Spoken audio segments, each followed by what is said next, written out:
c'est la première fois pour toi de te connecter parce que quelqu'un t'aurait parlé de nos séances d'études bibliques hebdomadaires, bienvenue. Si tu as déjà l'habitude de te connecter pour ton éducation spirituelle, je salue tous ceux-là qui nous écoutent depuis les États-Unis. Je salue également et particulièrement nos auditeurs qui nous écoutent depuis la Suisse, depuis la Belgique, sans oublier ceux-là qui nous écoutent du côté de l'Afrique. Bienvenue ma sœur, bienvenue mon frère. Je remercie le Seigneur Jésus-Christ pour vos vies. Je le remercie d'avoir mis dans vos cœurs, de vous intéresser aux choses spirituelles. La parole de Dieu nous enseigne dans le livre du prophète Ésaïe. Dans Ésaïe chapitre 14, versets 12 à 15, la parole de Dieu dit « Comment es-tu tombé du ciel, astre brillant Lucifer, fils de l'aurore? Comment as-tu été abattu à terre, toi qui foulais les nations? Tu disais en ton cœur, je monterai aux cieux, j'élèverai mon trône par-dessus les étoiles de Dieu, je siégerai sur la montagne de l'assemblée aux régions lointaines de l'Aquilon. Je monterai sur les hauteurs des nues, je serai semblable au Très-Haut, mais tu es descendu dans le sépulcre, dans les profondeurs du tombeau. Le prophète Ésaïe nous raconte comment Lucifer est tombé.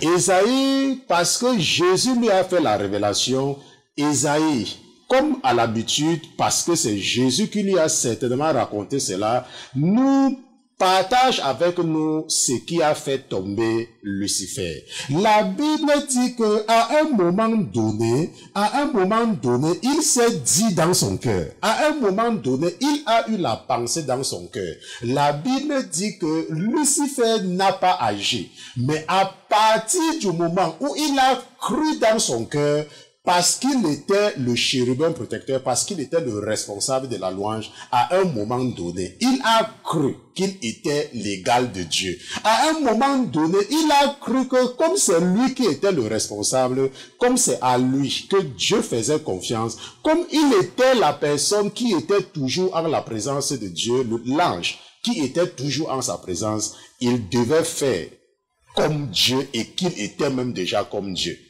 Je ne sais pas quelle est ta relation avec ton pasteur. Je ne sais pas si tu es l'homme de main de ton pasteur. Je ne sais pas si tu travailles en étroite collaboration avec ton pasteur. Mais ce soir, ton père a mis dans mon cœur de t'avertir que même si ton pasteur te fait confiance, il ne faut pas croire que tu es au même niveau que ton pasteur. Que même si ton pasteur te fait confiance, tu dois toujours lui donner le respect qu'il lui doit et être toujours prêt à écouter ses conseils parce que c'est lui le chef et tu es là pour le servir. L'orgueil. Je remercie le Seigneur Jésus-Christ pour ta vie. Ce soir, nous allons étudier quelque chose. Je ne sais pas si quelqu'un a déjà enseigné par rapport à ça un jour, n'est-ce pas? Je ne sais pas. Mais nous allons étudier quelque chose que votre Père a mis dans mon cœur lorsque j'étais en train de méditer dans le chapitre 35 du premier livre du prophète Jérémie, n'est-ce pas? Jérémie chapitre 35. Ce soir, nous allons étudier quelque chose que certainement peut-être que 99% des chrétiens n'ont jamais entendu parler de cela, l'obéissance des Récabites. L'obéissance des Récabites, ce sera le sujet de notre étude biblique de ce soir, pendant que nous allons nous élaborer dans le chapitre 35 du premier livre du prophète Jérémie, l'obéissance des Récabites. Mais avant toute chose, avant de nous aventurer à utiliser la chair et le sang pour enseigner les princes et les princesses que vous êtes, nous allons d'abord nous assurer de la présence de notre patron dans ce studio. Mais comme notre patron n'est pas un patron ordinaire, comme il est Dieu, comme lui c'est Jésus-Christ de Nazareth, nous allons lui dérouler le tapis rouge et nous allons demander à tous les autres qui se trouvent dans les cieux, qui se trouvent sur la terre et sous la mer, de cette terre, le temps pour nous d'accueillir dans ce studio Jésus-Christ de Nazareth. Gardez l'écoute. À tout à l'heure.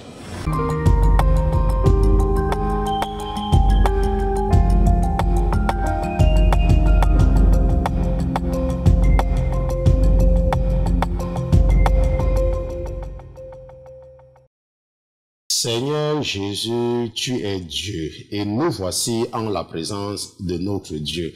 Nous voici en la présence de notre Créateur. Mon Dieu, mon roi, tu es saint et nous savons que nous sommes des pécheurs. Nous savons que s'il fallait nous en tenir à ton degré de sanctification, alors il n'y a aucun moyen pour nous de venir en ta présence, mais parce que nous n'avons pas le choix. Parce que si tu nous rejettes de ta présence, mon Dieu, mon roi, alors nous n'avons nulle part où partir, et parce que nous avons l'assurance que tu nous as parlé par nos pères, ceux-là qui nous ont précédés, c'est toi qui as inspiré ton serviteur Jean à nous rassurer que si nous confessons nos péchés, alors certainement, tu es juste et tu es fidèle de nous pardonner, de nous purifier, de nous sanctifier et de nous nettoyer de toutes nos iniquités. Mon Dieu, mon roi, regarde de ton lieu secret et écoute la supplication de ton serviteur ce soir pour ses frères et ses sœurs qui sont connectés en ce moment. Nous t'avons certainement offensé, mon Dieu, mon roi. Nous avons certainement posé des actes qui ne sont pas dignes. Nous avons certainement posé des actes comme les fils de la rébellion, mon Dieu, mon roi, mais nous avons agi par ignorance. Nous avons aussi peut-être agi par lâcheté et nous savons que tu nous avertis dans ton livre que les lâches n'hériteront pas du royaume des cieux. Oh Seigneur Jésus,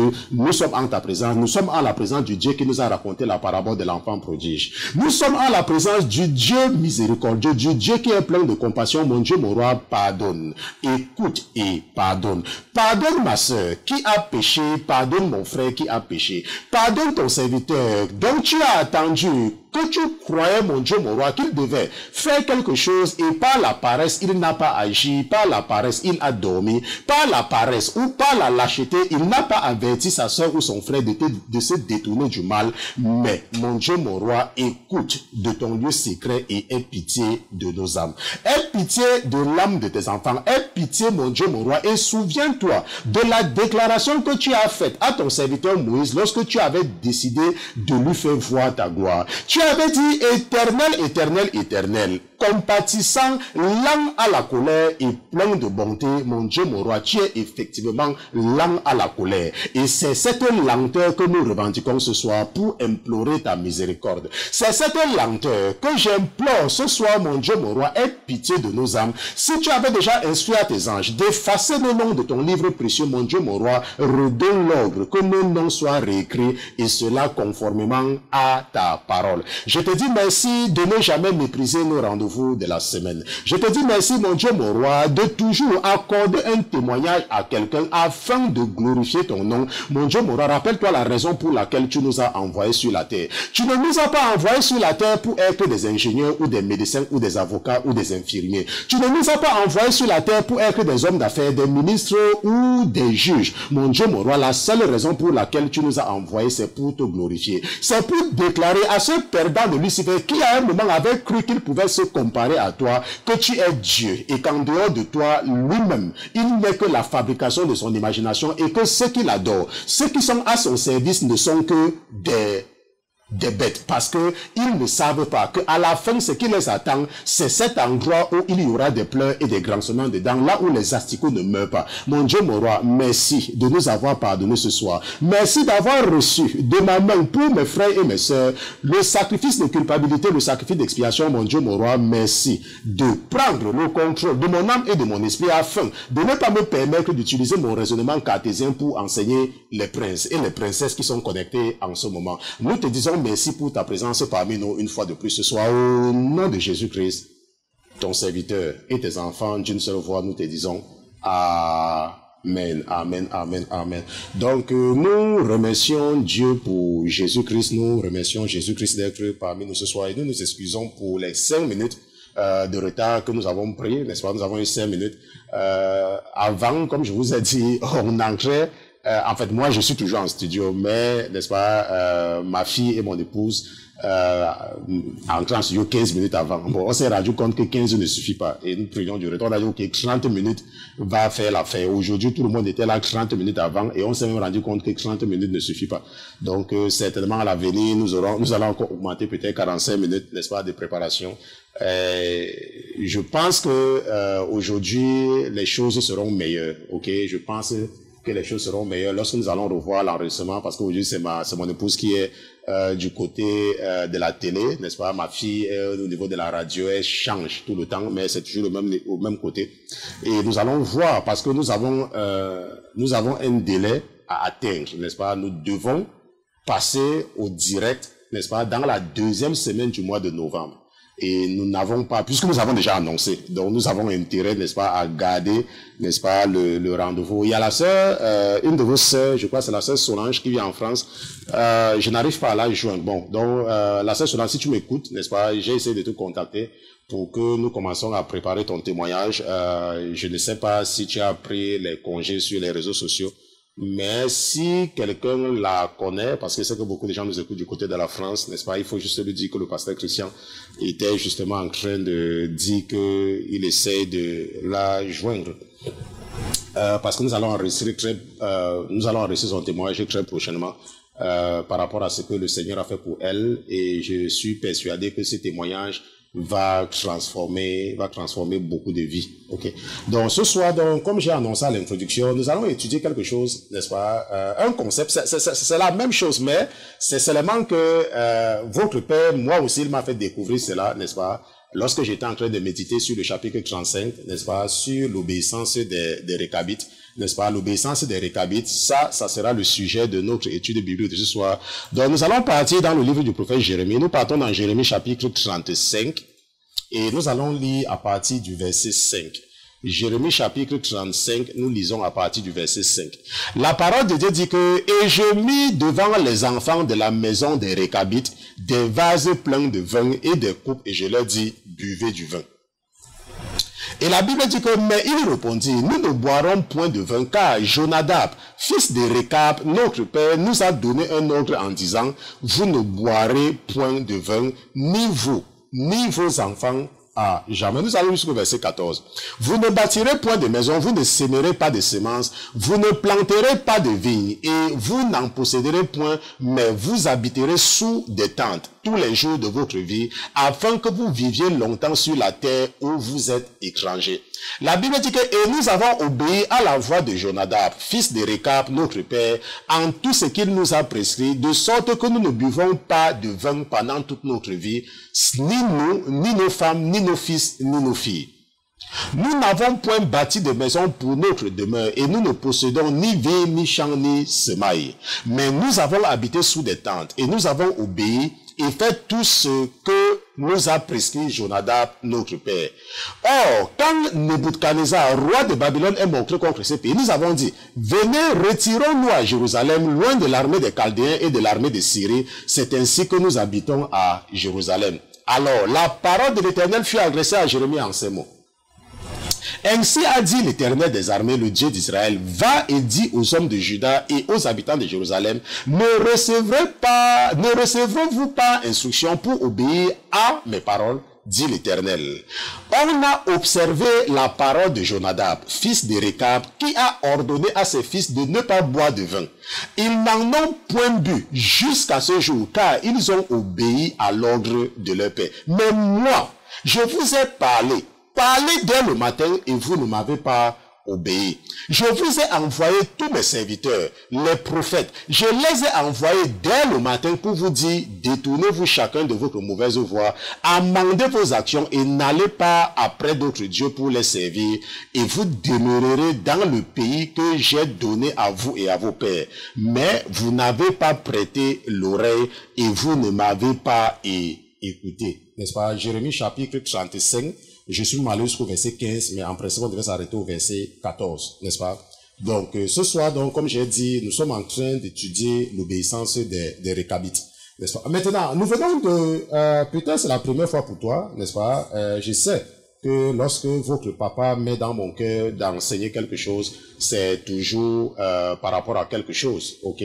Donc, peut-être c'est la première fois pour toi d'entendre parler des Récabites. C'est pour cela que nous allons d'abord chercher à comprendre qui sont les Récabites, n'est-ce pas? Donc, qui sont les Récabites? Allons un peu dans 1 Chronique chapitre 2, verset 55. N'est-ce pas? 1 Chronique chapitre 2, verset 55.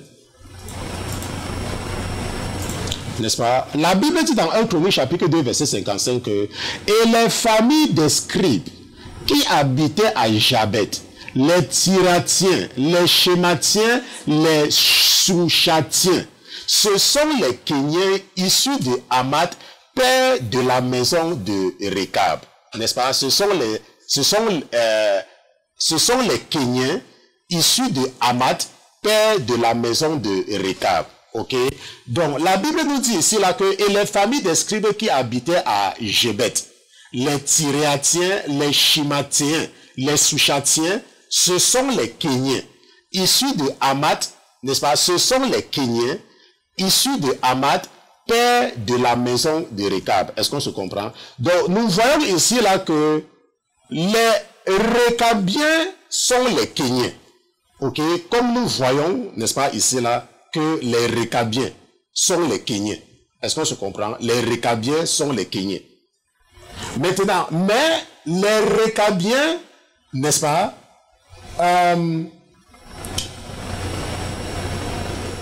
les Récabiens, n'est-ce pas, comme je dis, ce que j'ai envie de... Bon, comprenons que les Récabiens sont les Kéniens. Ok, maintenant, qui sont les Kéniens? Maintenant, pour savoir qui sont les Kéniens, nous allons partir dans Juge chapitre 1, verset 16. Ok, Juge, allons dans le livre des Juges, chapitre 1, verset 16. Juge chapitre 1, verset 16, n'est-ce pas? La Bible dit que, oh, les enfants du Kénien, beau-père de Moïse, montaient de la ville des palmiers avec les descendants de Juda au désert de Juda qui est au midi d'Arad. Et ils allaient et demeuraient avec le peuple. Est-ce qu'on se comprend? Donc la Bible dit que, oh, les enfants du Kénien, beau-père de Moïse, montaient de la ville des palmiers avec les descendants de Juda au désert de Juda qui est au midi d'Arad et ils allaient et demeuraient avec le peuple. Donc on sait donc que le Kénien, dont Ruel, le beau-père de Moïse, c'est le Kénien, n'est-ce pas? C'est un autre nom, n'est-ce pas, du Kénien, le beau-père de Moïse.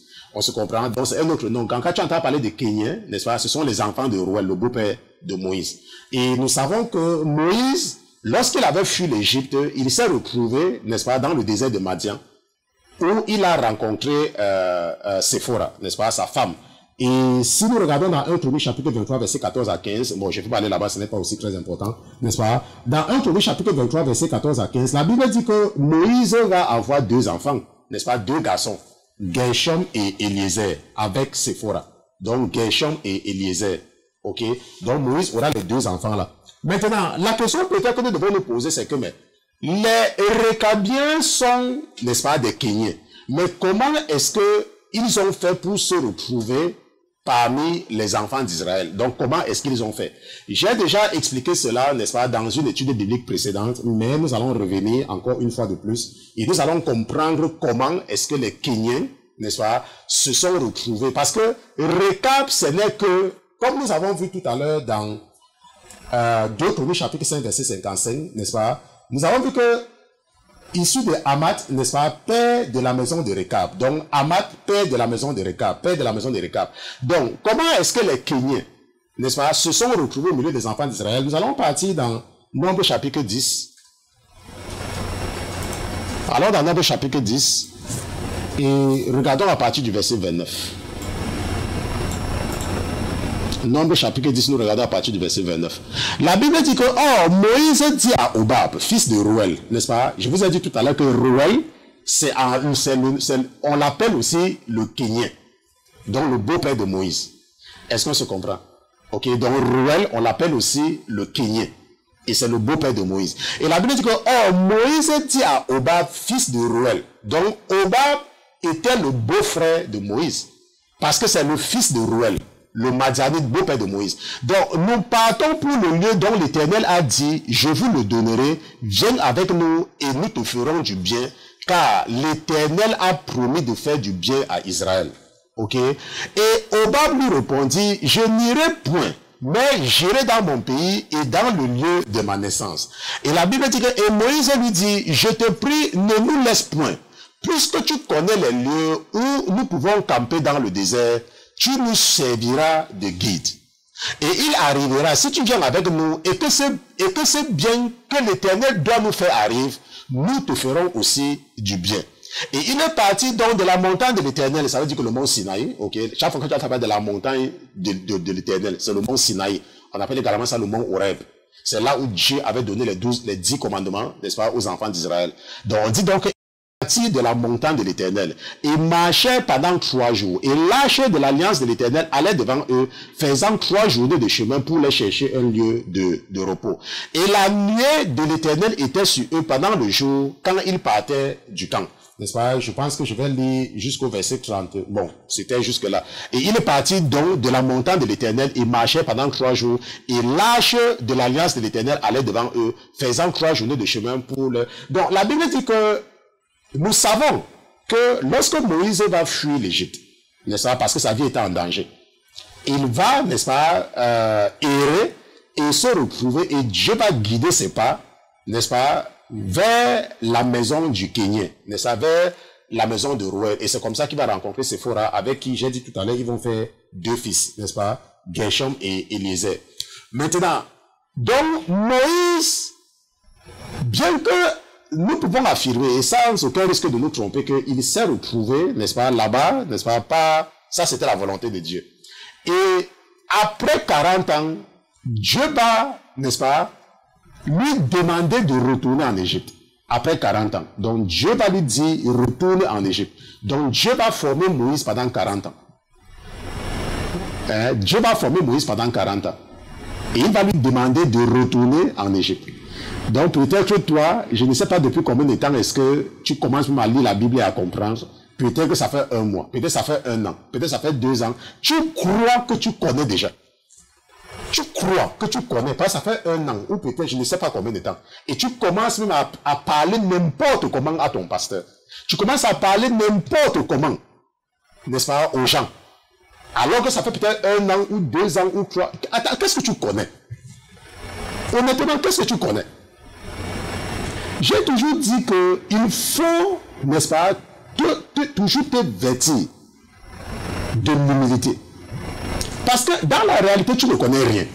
Et en réalité, même personne ne te connaît. Dans la réalité, n'est-ce pas, personne ne te connaît. Si tu lis la parole de Dieu, Moïse a été formé pendant 40 ans. Josué, qui a remplacé Moïse, a été l'assistant de Moïse pendant 40 ans. 40 ans. Mais toi, peut-être tu es devenu un novice, ça fait peut-être 1 an, et comme ton pasteur ne veut pas faire de toi un pasteur, tu te fâches. Peut-être ça fait 5 ans que tu es novice dans ton église, mais comme tu es novice et que les femmes que le diable a envoyées pour venir te tromper, n'est-ce pas, te font les faux, n'est-ce pas, les fausses éloges, tu crois que tu dépasses ton pasteur. Oh, il ne veut pas me oindre pasteur. Je vais partir commencer ma part d'église. Ok, il faut pas laisser le diable te tromper. D'abord, qui t'a dit que tu dois être pasteur? Qui t'a dit que ta mission, ce n'est pas de demeurer là où tu es? Le plus important, ce n'est pas de devenir un pasteur. Le plus important, rappelle-toi ce que Jésus-Christ avait dit aux disciples quand il les avait envoyés. N'est-ce pas? Rappelle-toi les 70. Quand ils sont revenus, ils tapaient les mains sur la pancarte, que même les démons nous obéissent pas à cause de ton nom. Jésus a dit que ne vous glorifiez pas pour cela. Mais réjouissez-vous plutôt que vos noms sont écrits au ciel. Ce n'est pas le fait d'être un prophète qui est important. Ce n'est pas le fait d'être un évangéliste ou faire des miracles. Le plus important, c'est d'avoir ton nom, n'est-ce pas, dans le livre de vie. Même si pour cela, tu dois seulement laver ou balayer l'église. Ça, c'est la chose la plus importante. Moi, je vous dis, ceux qui me connaissent dès le départ, quand j'ai commencé dans mon ministère, j'étais toujours derrière. N'est-ce pas, je m'occupais toujours des appareils. N'est-ce pas, j'étais au niveau technique, n'est-ce pas, je m'occupais seulement du clavier, n'est-ce pas, de la table de mixage et tout, de m'assurer que c'est ce que je faisais. Avant qu'un jour, oh du bleu, le pasteur dit que, oh, le Seigneur dit que tu seras un pasteur. Et je suis sorti de là, et puis c'était un problème. Il a fallu que le Seigneur envoie des gens pour me remplacer dans ce que je faisais. Ok. Donc maintenant, nous avons donc compris cette partie-là. Et ce que je disais, c'est que, comme Moïse était venu à Madian, n'est-ce pas, et qu'à partir de Madian, il est retourné en Égypte, nous pouvons donc affirmer, parce qu'il était parti de Madian pour l'Égypte pour aller parler à Pharaon, nous pouvons donc affirmer que Moïse connaissait bien le chemin de Madian pour l'Égypte. Donc, comme il était parti de Madian pour l'Égypte, il savait également comment faire pour partir de l'Égypte pour Madian. Et c'est comme ça qu'il avait conduit les enfants d'Israël. Bien évidemment, cette fois-ci, Dieu les avait fait passer, n'est-ce pas, par la mer rouge. Mais ce n'était pas un milieu étrange pour lui, n'est-ce pas, dans cette direction-là. Ce n'était pas un milieu étrange. Mais il n'était jamais arrivé à Canaan. Il n'avait jamais eu une interaction avec les Cananéens. Rappelle-toi, Moïse est né en Égypte. Il n'avait jamais eu d'interaction avec les Cananéens. Or, la montagne de Dieu se trouve, n'est-ce pas, dans la zone des Madianites. Et certainement, et c'est ce que je peux dire la dernière fois, que Hobab, qui est né à Madian, qui est Madianite, parce que c'est le fils de ça, c'est le beau-père de Moïse, on peut affirmer que lui, il connaissait, n'est-ce pas, l'autre côté. Donc, Dieu va donc mettre dans le cœur de Moïse de demander à Rouel de les aider, de les accompagner, de les montrer la route, de les aider à marcher à aller. Et Moïse va donc lui dire que aide-nous. Dans un premier temps, il va refuser, et on peut comprendre. C'est que parfois, quand tu ne veux pas partir très loin. Mais il va lui dire que si tu viens avec nous, alors le bien que Dieu nous a promis, toi aussi, tu vas avoir. Et la Bible dit que pour finir, Moïse va réussir à le convaincre. Et il va donc partir. Donc c'est donc comme ça que les Kenyans se sont retrouvés au milieu des enfants d'Israël. N'est-ce pas? Les Kenyans se sont retrouvés. Et à un moment donné, un de ces Kenyans, n'est-ce pas, va donner naissance à un certain Rekab. N'est-ce pas? Ou Rechab, si tu veux. Ok, va donner naissance à un certain Rechab ou Rekab. Et ce sont les descendants de ce Rekab-là, parmi lesquels le fils de Rekab qui était Jonadab, n'est-ce pas? C'est pour cela que, comme c'était leur père qui s'appelait Rekab, c'est pour cela qu'on les appelle les Rekabites.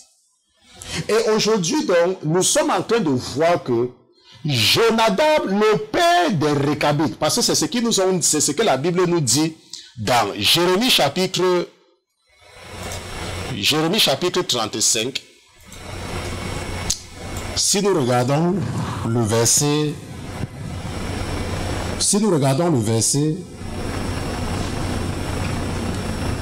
regardons le verset 6.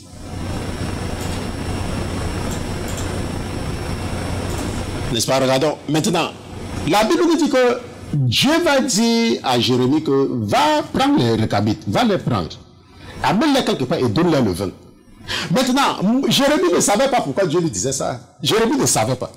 Jérémie même, nous pouvons affirmer, et sans aucun risque de nous tromper, que Jérémie ne savait même pas que les Rekabites ne boivent pas le vin. Parce que Jérémie va seulement faire ce que Dieu lui a dit. Et la Bible dit que lorsque Jérémie va donner le vin aux Rekabites, ils vont dire que, mais ils répondent, nous ne boirons point de vin. Car Jonadab, fils de Rekab, notre père, nous a donné un ordre en disant, vous ne boirez point de vin, ni vous, ni vos enfants à jamais. Vous ne boirez point de vin. Et la Bible dit que les Rekabites ne boivent pas le vin. Pourquoi? Parce que Jonadab, leur père, leur a dit de ne pas boire le vin. Et pourquoi est-ce qu'il leur a dit cela? La Bible dit que vous ne bâtirez point. Et il dit que afin que vous viviez longtemps sur la terre où vous êtes étrangers. Donc leur père les avait donné des conseils. Donc Jonadab, leur père, les avait donné des conseils. Que ne cherchez pas la richesse. Ok, ne cherchez pas à vous construire des trucs. Ne cherchez pas les... Si vous voulez vivre pendant longtemps. Et la Bible dit qu'ils vont obéir à leur père. Et ils vont rester et ils ne boivent pas. Ils ne construisent pas de maison. N'est-ce pas? Ils n'ont pas les propriétés. Ils n'ont rien. Et la Bible dit maintenant que quand ils vont faire ça, comme à l'habitude, n'est-ce pas? La Bible dit qu'ils ont obéi à la voix de leur père. Et la Bible dit que si nous partons, le verset 12 dit que alors la parole de l'Éternel fut adressée à Jérémie en ces mots. N'est-ce pas? En ces mots. On a observé la parole de Jonadab, fils de Rekab, qui a ordonné à ses fils de ne pas boire de vin. Et ils n'en ont point bu jusqu'à ce jour. Car ils ont obéi à l'ordre de leur père. Mais moi, vous dites que vous êtes mes enfants. Et je vous parle, vous n'obéissez pas. Vous dites que vous êtes mes enfants. Voilà un être humain, Jonadab. Voilà un être humain qui a dit à ses enfants de ne pas faire quelque chose. Et ses enfants ne font pas ça depuis des générations. Mais vous, Je vous ai délivré de la maison de la servitude. Maintenant, il faut savoir que les Rechabites sont des Kéniens. Donc, Dieu ne les a même pas délivrés de la maison de servitude. Et ils étaient à Madian, ils n'avaient pas de problème. Mais ces gens-là ont écouté le conseil de leur père. Leur père a dit, ne faites pas ceci. Et ils n'ont pas fait. Ce que leur père, pas Dieu. Et la Bible dit que Jésus a dit à Jérémie, voilà les gens qui écoutent depuis des générations ce que leur père leur a conseillé. Mais vous, moi je vous ai délivré. Et je vous dis de ne pas faire quelque chose. Vous vous en foutez. Ce que nous étudions ce soir, l'obéissance des Rechabites. Maintenant, qu'est-ce que l'obéissance? Par définition, n'est-ce pas? Je dis bien par définition, l'obéissance, c'est l'action d'obéir. Ok? Peut-être, je ne sais pas si je peux réussir à peut-être avoir ça ici, là, mais je vais peut-être essayer, n'est-ce pas? Si je peux juste avoir quelque chose pour vous aider à voir en même temps Google Doc, n'est-ce pas? Donc, l'obéissance, n'est-ce pas? La Bible dit que, le dictionnaire dit que c'est l'action d'obéir. Ok, ça c'est l'obéissance, l'action d'obéir. Je vais mettre ça en grand. L'obéissance, c'est l'action d'obéir. Ok, ça c'est l'obéissance par définition. Ok, l'obéissance c'est l'action d'obéir. Maintenant, qu'est-ce que obéir? Si nous regardons la définition d'obéir, ok, et c'est ça que je vais prendre dans le Larousse, et puis je vais mettre ça en grand caractère pour que vous voyez. Ok, nous sommes en train d'aller dans notre phase de façon progressive. Maintenant, qu'est-ce que obéir? Je vais prendre ça et puis je vais parfois le site de Larousse, je ne sais pas qui a développé le site, mais vraiment ces gens-là, ils doivent encore revoir leur copie. Mais bon, il a refusé parce que comme je disais là, le site de Larousse est un site vraiment, je me demande qui a développé ça. Pourtant c'est quelque chose qui devait être sous l'égide du gouvernement français. Mais ces gens-là, ils ont vraiment fait du n'importe quoi. Bon, ça c'est pour ceux qui vont regarder, n'est-ce pas, l'enregistrement, n'est-ce pas? Obéir, c'est se soumettre à la volonté de quelqu'un, à un règlement, exécuter un ordre. Ça c'est obéir. Ok, ça c'est obéir. Au cas où tu ne sais pas que c'est obéir, que nous sommes en train de définir, ça c'est obéir. Ok, obéir, ok, obéir, c'est se soumettre à la volonté de quelqu'un, à un règlement. Obéir, c'est exécuter un ordre. Donc, lorsqu'on te demande, lorsqu'on dit que tu obéis, quand tu exécutes, ça veut dire qu'on t'a dit quelque chose. Tu ne cherches pas à raisonner. Ok, là on dit que tu obéis. Mais ça, obéir, c'est se soumettre à la volonté, point. Est-ce qu'on se comprend? Je ne sais pas, rappelle-toi, nous sommes en train d'étudier l'obéissance des Rechabites. On t'a dit quelque chose, tu fais seulement. On se comprend, on t'a dit quelque chose, tu fais seulement. Tu obéis, tu fais seulement. Tu ne dis pas que oh non, non, ça ce n'est plus obéir. Obéir, ce n'est pas que tu fais à moitié. Obéir, ce n'est pas que tu fais demi. La Bible dit que obéir, c'est exécuter un. On t'a dit quelque chose, tu fais un point, c'est tout. Voilà ce qu'on appelle obéir. Tu ne vas pas me dire que tu obéis. Quand on te dit quelque chose, tu dis non, et après tu viens faire. Ça, ce n'est pas l'obéissance. Ça, c'est la rébellion. Tu es rebelle. Est-ce qu'on se comprend? Tu es rebelle. Tu n'obéis pas. On dit que tu es obéissant. On t'a dit de faire quelque chose. Tu as fait. Point. Tu es obéissant. Donc, lorsque Dieu dit de ne pas faire quelque chose, tu ne dois pas aller chercher les prétextes chez ton pasteur. Tu ne dois pas aller chercher les prétextes que le prophète n'a pas parlé de ça. On te montre ça dans la Bible. Ça veut dire que tu n'as pas l'esprit de l'obéissance. Maintenant, regardons un peu quelque chose. Alors un peu dans Luc chapitre 6, nous allons lire à partir de, nous allons lire versets 46 à 49. Luc chapitre 6, ça c'est dans le Nouveau Testament. Luc chapitre 6, nous allons lire de 29. Ok. Non, nous allons lire de 46 à 49. Luc. Nous lisons à partir du verset 46. N'est-ce pas? Voici ce que... Ça, c'est Jésus lui-même qui parle. Ok. Jésus dit que pourquoi donc m'appelez-vous Seigneur, Seigneur, tandis que vous ne faites pas ce que je dis? Pourquoi? Pourquoi donc m'appelez-vous Seigneur, Seigneur, tandis que vous ne faites pas ce que je dis? La Bible dit, je vous montrerai à qui ressemble tout homme qui vient à moi et qui écoute mes paroles et qui les met en pratique. Je vais vous dire ce que cette personne est. Il est semblable à un homme qui bâtit une maison et qui, ayant fui et creusé profondément, en a posé le fondement sur le roc.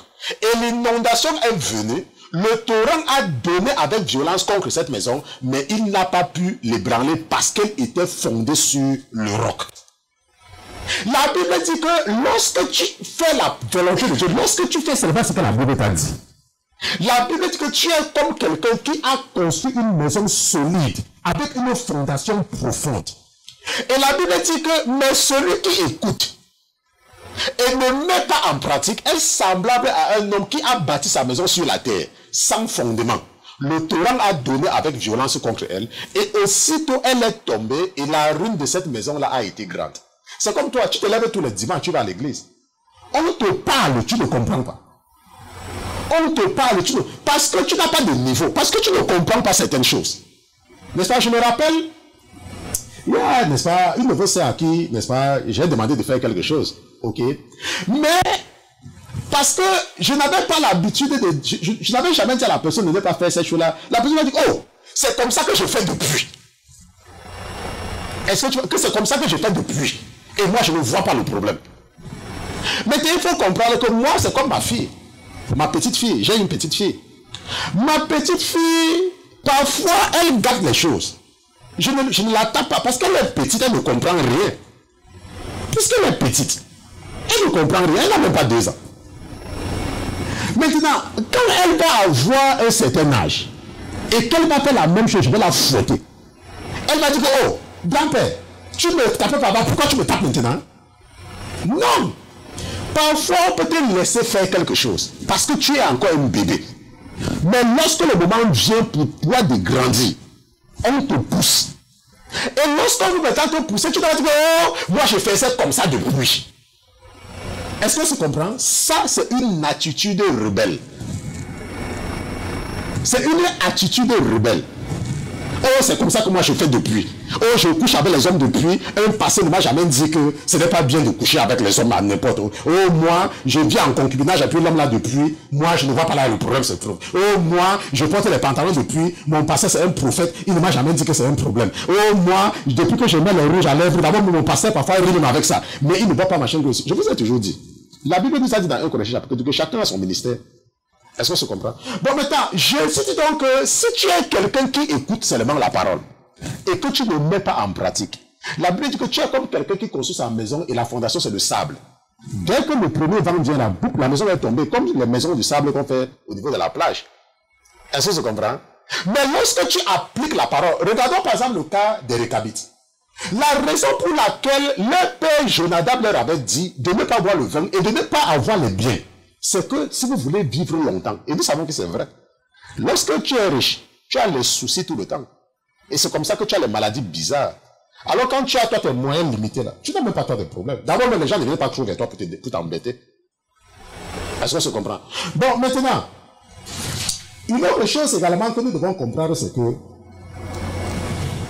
lorsque les enfants d'Israël sont entrés dans la terre promise, n'est-ce pas? Lorsque les enfants d'Israël sont entrés dans la terre promise sous le leadership de Josué, Josué avait clairement dit aux enfants d'Israël à Sichem qu'ils ne peuvent pas marcher avec Jésus-Christ.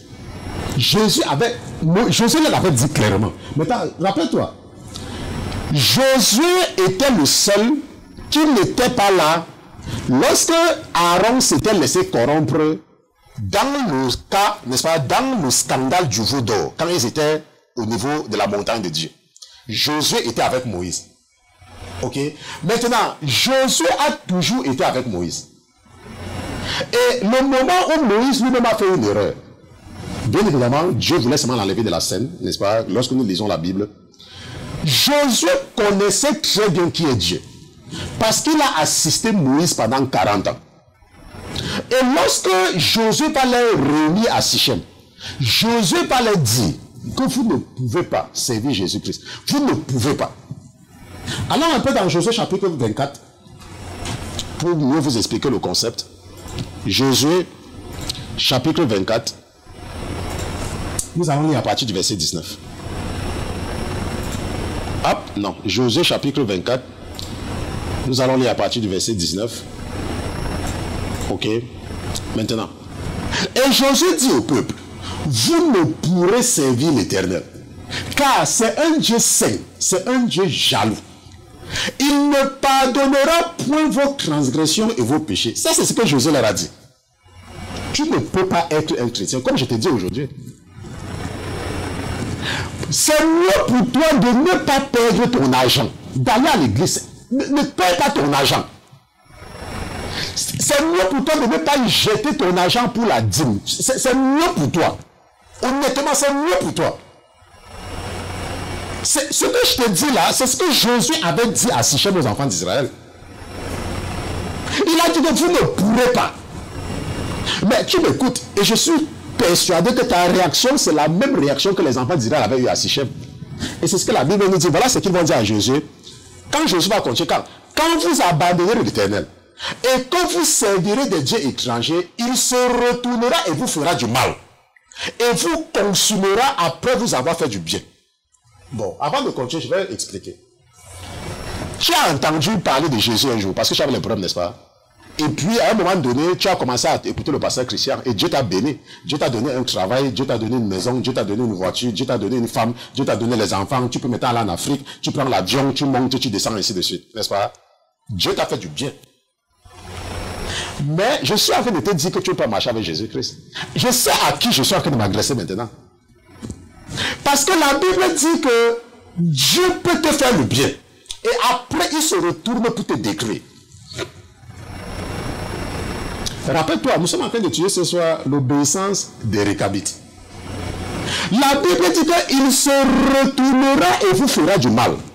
Et vous consumera après avoir fait du bien. Maintenant, tu es simplement en train de répondre dans ton cœur comme les enfants d'Israël ont dit à Sichem. Voilà ce qu'ils ont dit. Alors le peuple dit, non, car nous servirons l'Éternel. Non, nous allons servir l'Éternel. Et Josué va leur dire que, Josué dit dans le peuple, vous êtes témoins contre vous-même. Que vous avez choisi vous-même l'Éternel pour le servir. Et il répondit, nous en sommes témoins.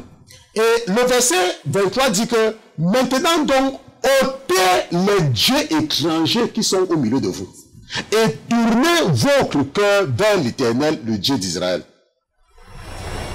Ôtez les dieux étrangers qui sont au milieu de vous. Et le verset 25 dit que Josué traita donc alliance avec le peuple en ce jour-là. Et il lui établit des lois et des ordonnances à Sichem. Mais si tu réfléchis très bien, à aucun endroit la Bible ne donne pas des lois. Donc en réalité, ces lois-là, Josué les a seulement rappelé les lois que Dieu avait déjà données. Que Dieu leur avait donné par Moïse. Il n'y avait rien de nouveau, n'est-ce pas, que Josué leur avait donné. Mais Josué a observé leur comportement, n'est-ce pas? Parce que rappelle-toi que la génération qui est entrée à la terre promise avec Josué est la génération qui n'a pas vraiment connu Moïse. Ok, c'était des enfants. Parce que lorsque Moïse avait envoyé expédier la terre promise, n'est-ce pas, ceux-là qui sont partis de l'Égypte, ils sont tous morts dans le désert. Donc en réalité, ce sont des enfants qui ne savaient pas, qui n'avaient pas une idée, n'est-ce pas, parce que le jour qu'on donnait les 10 commandements, ils étaient encore des gamins. Certainement qu'ils jouaient encore, ils couraient, ils montaient, ils descendaient. C'est pour ça que Josué ici, même comme la Bible dit que, et il lui établit des lois et des ordonnances à Sichem, en réalité, Josué ne les a pas donné de nouvelles lois. Ce n'est que ce que Moïse avait déjà donné à leur père. Donc, il les a seulement rappelé cela. Est-ce qu'on se comprend? Donc, ça, c'est très important, n'est-ce pas, de comprendre. Maintenant, dans la réalité, comme je t'ai dit, c'était ça. Maintenant, lorsque Moïse était encore vivant, dans Deutéronome chapitre 11, Et nous allons partir là-bas, ça c'est très important, n'est-ce pas? Parce que tout ce que je vous dis là, c'est très important. Deutéronome chapitre 11, verset 29. Deutéronome chapitre 11, verset 29. N'est-ce pas? La Bible dit que, or, quand l'Éternel, ton Dieu, t'aura fait entrer au pays où tu vas pour le posséder, alors tu prononceras les bénédictions sur le mont Garizim et les malédictions sur le mont Ebal. Donc, au temps de Moïse, Dieu avait dit aux enfants d'Israël que lorsque vous allez entrer là où je vous amène, parce que vous allez certainement arriver là-bas, vous allez prononcer une partie du peuple, et il va donner la liste des tribus, va se mettre sur le mont Garizim, et une autre partie du peuple va se mettre sur le mont Ebal. Et ils vont prononcer la bénédiction et la malédiction. Et la Bible dit que ne sommes-ils pas au-delà du Jourdain, vers le chemin du soleil couchant, au pays des Cananéens qui demeurent dans la campagne, vis-à-vis de Gilgal, qui est près du chêne de Morée. Et nous sommes en train de voir que ils sont là-bas maintenant. Et Josué est seulement en train de mettre en pratique tout ce que Dieu avait déjà dit par Moïse. Maintenant, pendant qu'il nous reste, je ne sais pas combien de temps il nous reste, oui, nous avons encore un peu de temps, parce que nous avons encore à peu près 10 minutes, n'est-ce pas? Maintenant, nous allons revenir sur quelque chose, parce que nous sommes en train de voir l'obéissance des Récabites, ok? Maintenant, dans Jérémie chapitre 35, dans Jérémie chapitre 35, n'est-ce pas? Non, dans Jérémie chapitre 31, ok, dans Jérémie chapitre 31, pas 35, je vais plutôt aller dans Jérémie chapitre 31, verset 35, j'ai plutôt plus le concret. Maintenant, ça c'est quelque chose que j'ai expliqué déjà une fois, n'est-ce pas? Parce que parfois les gens ne comprennent pas pourquoi est-ce que Dieu a donné des lois. Il y a des gens qui ne comprennent pas. Parce qu'il y a des gens qui disent que, oh, parce que ça, mais si Dieu savait que l'homme devait pécher, non. Mais ça, c'est Dieu lui-même qui a fait que les gens aient l'idée de fabriquer ceci. Mais ça, c'est Dieu lui-même qui a fait que les gens aient l'idée de fabriquer les statues. Mais ça, c'est Dieu lui-même qui a fait. C'est vrai. Mais Dieu nous a donné des lois. Dieu a mis certaines lois pour choisir un peuple spécial pour lui-même. Dieu sait que ce n'est pas tout le monde qui peut obéir à la loi. Dieu sait que ce n'est pas tout le monde qui peut marcher avec lui. De toute façon, s'il ne savait pas ce qu'il n'est pas Dieu. Mais il est Dieu, il sait que ce n'est pas tout le monde. Et la raison pour laquelle il a donné les lois, c'est pour pouvoir sélectionner un peuple pour lui-même. Ceux qui sont obéissants. Rappelez-toi, nous étudions l'obéissance des Récabites. Et la Bible dit que ainsi a dit l'Éternel qui donne le soleil pour être la lumière du jour. Et qui règle la lune et les étoiles pour être la lumière de la nuit, qui agite la mer et ses flots grondent.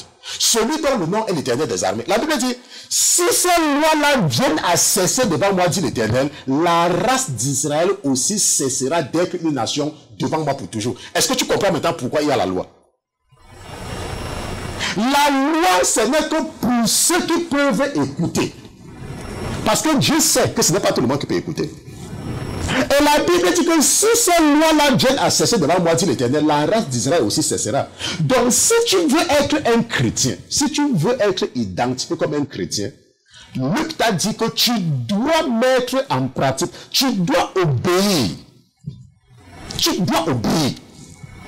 Tu ne dois pas utiliser ton raisonnement. Ton raisonnement. Oh, mon pasteur ne parle pas de ça, ce n'est pas important. Oh, mon frère, ce n'est pas... Ah, mon cher est monté, oh, mon cher est descendu. Et je vous ai toujours dit que la Bible, ce n'est pas un livre de littérature. On se comprend? La Bible, ce n'est pas un livre de littérature. La Bible est un livre spirituel. La parole de Dieu c'est quelque chose de spirituel. Si tu n'as pas reçu l'Esprit de Dieu, tu ne peux pas comprendre la parole de Dieu. Si tu n'as pas reçu l'Esprit, c'est pour ça qu'il y a les enseignants. Et maintenant, lorsque tu es prêt et que l'enseignant t'enseigne, tu mets en pratique ce qu'on te dit. Tu mets en pratique, tu n'as pas besoin de raisonner. Tu n'as pas besoin, quand on te dit quelque chose, de commencer à trouver les raisons. Bon, bien évidemment, il faut savoir que, comme il y a une de vos sœurs, je ne sais pas, elle a certainement suivi quelque chose et puis le Seigneur l'a aidé, n'est-ce pas, le Seigneur lui a rendu visite. Et elle s'est rendue compte, n'est-ce pas, par rapport au rêve qu'elle a eu, lorsqu'elle m'a raconté le rêve. Parfois, lorsque vous m'envoyez vos rêves, pour être honnête avec vous, hein, c'est parfois quand je commence à écrire que ma main commence à écrire seule. Parfois, je ne comprends même rien. Mais dès que l'esprit dit, ok, commence à écrire, je commence à écrire, c'est là où moi, je commence à comprendre le rêve qui est même là. N'est-ce pas? Donc, cette sœur a eu un rêve. Dans le rêve, on l'a appelé d'aller remplacer quelqu'un. Peut-être la personne était malade. Je ne sais pas très bien pourquoi est-ce qu'on l'a envoyé remplacer une personne. Peut-être la personne était malade. Et elle est partie remplacer la personne. Et à la fin, elle a fini de remplacer la personne et la journée est finie, elle devait rentrer. Mais une des personnes qui ressemble à un arabe, n'est-ce pas? Une des personnes qui ressemble aux gens là, aux musulmans, un arabe, lui a dit que tu n'es pas meilleur. Lui a dit que la fille que tu as remplacée te dépasse. Que la fille que tu as remplacée te dépasse, est meilleure que toi. Et c'est comme ça qu'elle s'est réveillée. Et elle était troublée, elle ne comprenait pas ce que ça veut dire. Et elle m'a donc écrit, elle dit, pasteur, je ne comprends pas, je viens d'avoir ces rêves et je ne comprends pas. Bon, maintenant, toi-même, tu as écouté le rêve. Je suis sûr que toi-même, tu n'as rien compris. Tu n'as rien compris. Juste pour te dire que même la compréhension de la parole de Dieu, c'est un don. Si tu n'as pas l'esprit de Dieu, tu ne peux rien comprendre. Voilà par exemple un rêve que je te raconte. Qu'est-ce que tu as compris? Pour que tu crois que tu peux comprendre certaines choses cachées dans la Bible. Il y a certaines personnes, lorsque le Seigneur met toujours dans mon cœur chaque année, lorsque le temps de la loterie américaine arrive, je dois publier cela pour encourager, parce que je sais qu'il y a beaucoup de gens qui souffrent en Afrique. Au lieu de les laisser aller mettre leur vie en danger dans le désert pour traverser l'eau et tout, il y a une opportunité. La loterie américaine, ce n'est pas la loterie. Ce n'est qu'une opportunité que le gouvernement américain donne. Dieu a mis aux dirigeants, parce que les États-Unis sont basés sur la Bible, d'aider les pays pauvres. Et ils ont seulement appelé ça loterie parce qu'on va tirer les gens au sort. Ça n'a rien à voir avec la loterie de l'argent. Mais toi, parce que tu n'as rien compris, tu ne sais même pas à quoi sert cela. Quand un pasteur est en train d'encourager, tu commences à le juger. Et tu attires sur toi la malédiction. Voilà un rêve que je t'ai raconté. Raconte-moi, interprète-moi le rêve. Comme tu connais trop là, comme l'Esprit de Dieu dans toi, interprète-moi le rêve. La sœur a été appelée pour remplacer quelqu'un. Et elle est partie, elle a remplacé la personne jusqu'à finir son travail. Mais quand, au moment de partir, il y a quelqu'un qui était comme un arabe qui lui a dit que la fille que tu as remplacée est meilleure que toi. Interprète-moi le rêve alors. Voilà ce qu'elle a rêvé, son rêve est fini. Mais quand ce qui s'est passé dans son rêve, c'est que cette fille-là, n'est-ce pas, Dieu était en train de vouloir lui dire que elle doit apprendre à s'humilier. Parce qu'elle est partie remplacer une personne croyant même qu'elle a bien travaillé, mais quelqu'un qui est comme un arabe. Donc, généralement, il faut savoir que les arabes, c'est comme les gens là, les juifs. Ok, c'est comme ça qu'ils sont. Le temps de Jésus, les gens qui sont, c'est comme ça qu'ils sont. Ok. Lui a dit que non, tu n'es pas meilleur. Donc, c'est une occasion pour Dieu de rappeler à la sœur qu'elle doit apprendre à s'humilier. À ne pas se surestimer. À croire qu'elle dépasse les autres. Est-ce qu'on se comprend? Et qu'elle doit toujours comprendre qu'elle doit être humble. Parce qu'il y a quelqu'un qui la dépasse. Qu'elle ne doit pas croire qu'il y a quelqu'un qui la dépasse. Et c'est un appel à l'humilité. À toujours se rabaisser, à ne jamais croire que, oh, moi je lis la Bible, je comprends, toi tu lis, toi tu connais même quoi sur ça, machin, que tu ne comprends pas. Non, il ne faut pas te comporter comme ça. Ça, c'était un moyen pour Dieu de lui parler. Et elle a voulu s'occuper. Je dis que ne te gêne pas. Si Dieu savait que tu faisais ça exprès, il ne devait pas te rendre visite. Mais Dieu t'a rendu visite cette nuit, sachant qu'il va mettre dans ton cœur de me contacter. C'est parce qu'il veut t'aider à changer. Parce qu'il veut que tu t'humilies. Parce qu'il veut que tu ne te donnes pas une... Ça dit que la Bible dit qu'il ne faut pas te donner une... Il y a un mot que la Bible utilise qui est en train de m'échapper, n'est-ce pas? Une estime trop supérieure de toi, mais il faut toujours savoir te rabaisser. Parce qu'il y a des choses que tu ne connais pas. La Bible dit d'ailleurs que même ce que nous connaissons n'est rien. Est-ce qu'on se comprend? Donc ça c'est très, n'est-ce pas, très important, n'est-ce pas, de comprendre. Bon, comme nous avons eu, n'est-ce pas, des problèmes techniques dès le départ, nous avons pris 5 minutes. Normalement, je devais répondre à la question d'un pasteur ce soir, mais je pense que je vais répondre à ça la semaine prochaine. Ok. Bon, si l'enlèvement n'a pas lieu pendant le week-end. nous allons revenir sur cette question-là. Nous allons, n'est-ce pas, parce que je sais que mon épouse aussi, ma fille déjà a été là-bas 2 fois, donc ça l'a donné les maux de tête pendant 2 jours. Bon, elle, c'est sa première fois, certainement, c'est également qu'elle aura les maux de tête, et je n'ai pas envie encore d'ajouter, n'est-ce pas, là-dessus. Donc, nous sommes arrivés au terme de l'étude biblique de ce soir, n'est-ce pas? Si c'était la première fois pour toi de te connecter, nous sommes la Sainteté FM, la Sainteté Télévision. Nous sommes un ministère d'édification, nous sommes un ministère d'enseignement, n'est-ce pas? Votre Père m'a appelé pour vous enseigner. Moi, parfois, je ne fais vraiment pas d'effort, ok? Quand je dois préparer un enseignement, je me mets seulement à la disposition de l'esprit, et puis ça commence à venir, ok? Et l'esprit que j'ai reçu dans la maladie, n'est-ce pas, m'envoie là où je dois prendre des références. Et c'est comme ça que je prépare les enseignements. Et mon ministère, ce n'est pas pour, n'est-ce pas, les bébés chrétiens. N'est-ce pas? Je vous ai dit plusieurs fois que mon ministère, c'est pour les gens intelligents, en fait. Donc, parfois, tu peux me suivre par curiosité seulement. Mais si tu n'es pas quelqu'un d'intelligent, tu ne comprends pas en profondeur ce que j'enseigne. N'est-ce pas? Et si tu viens à peine de donner ta vie au Seigneur, n'est-ce pas, je t'encourage à aller te faire former davantage parce que tu vas entendre des choses qui vont te paraître bizarres à cause de ton niveau. Donc, va te former avant de nous écouter pour éviter de te poser des questions inutiles, n'est-ce pas, parce que nos enseignements te paraissent chinois. Ok, donc nous sommes donc arrivés au terme, nous nous retrouvons seulement mardi, mercredi, jeudi, et comme c'est aujourd'hui jeudi, on ne va pas se retrouver demain vendredi, nous allons nous retrouver la semaine prochaine, si c'est la volonté de votre Père, n'est-ce pas, mardi prochain à partir de 21h, j'ai déjà dit que nous n'allons pas nous retrouver dans la première semaine du mois de novembre. Et lorsque nous allons nous retrouver à partir de la deuxième semaine du mois de novembre, nous allons être en direct. Ok, nous allons être en direct sur YouTube. Donc, 15 minutes avant l'étude biblique, vous allez écouter la même chose, n'est-ce pas, en direct sur YouTube que à la radio, 15 minutes avant. Et à 21h exactement, nous serons en synchronisation, n'est-ce pas, sur le direct et sur, mais ceux de YouTube auront peut-être que 15 minutes de retard, 15 secondes de retard à cause, n'est-ce pas, de tout ce que ça va prendre dans les fils par rapport à ceux de la radio, parce que les ondes de radio sont plus rapides, n'est-ce pas, que les ondes, n'est-ce pas, de la télévision. Ok, donc c'est ce que nous avons l'intention de faire. Donc si tout se passe bien, n'est-ce pas, la première semaine, la deuxième semaine du mois de novembre, nous serons, n'est-ce pas, en direct sur YouTube. C'est ce que nous allons faire et au fur et à mesure, nous allons évoluer. Donc, je vais donc vous confier dans les mains de votre papa, après l'étude biblique de ce soir, l'obéissance des Récabites.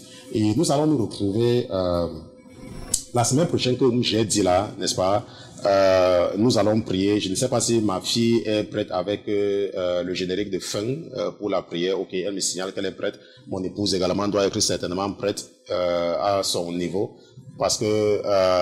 comme j'ai dit, à la fin, n'est-ce pas, la conclusion, c'est le dernier, n'est-ce pas, la dernière ligne là-bas, sans le son, ok, le dernier sans le son, il faut annuler le son sur le dernier, lorsque nous finissons avec la prière, ok. Ah, ok, nous allons prier.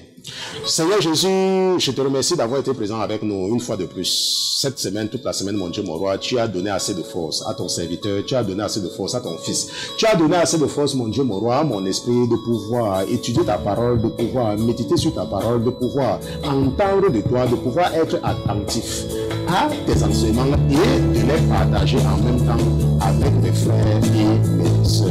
Nous te disons merci pour cela. Mon Dieu, mon roi, permets-moi de te confier tes enfants. Permets-moi de te confier tes fils et tes filles. Permets-moi, ô Seigneur Jésus, de t'implorer de les recevoir sous tes ailes de protection. Mon Dieu, mon roi, permets-moi de te demander de les rendre invisibles dans le monde spirituel. Permets-moi, mon Dieu, mon roi, de te demander de dépêcher des anges guerriers, des anges destructeurs, anéantir toute force territoriale, toute force aérienne, toute force sous-marine qui a été envoyée pour des représailles spirituelles contre mes frères et mes soeurs, mon Dieu, mon roi, que tes anges destruisent, les anges guerriers, les anéantissent, les enchaînent et les renvoient dans les profondeurs de l'abîme où ils ont été envoyés au nom de Jésus-Christ de Nazareth. Mon Dieu, mon roi, permets-moi de couvrir mes frères par ton sang précieux. Permets-moi, mon Dieu, mon roi, de les purifier, de les sanctifier, mon Dieu, mon roi. Permets-moi de te présenter les sacrifices de fabriquer les sacrifices d'expiation. Permets-moi, mon Dieu, mon roi, de t'offrir l'heure où nous puissions afin d'implorer ta faveur sur mes frères et sur mes sœurs. Je te dis merci d'avoir été présent avec nous tout au long de la semaine. Je te remercie de ne jamais mépriser nos rendez-vous de la semaine. Mon Dieu, mon roi, je prie que tu sois avec nous lorsque nous allons nous retrouver, si telle est ta volonté, la semaine prochaine pour une nouvelle série d'études bibliques. Nous te disons merci pour ta miséricorde et ta fidélité au nom de Jésus-Christ, ton serviteur et tes enfants d'une seule voix, nous te disons Amen.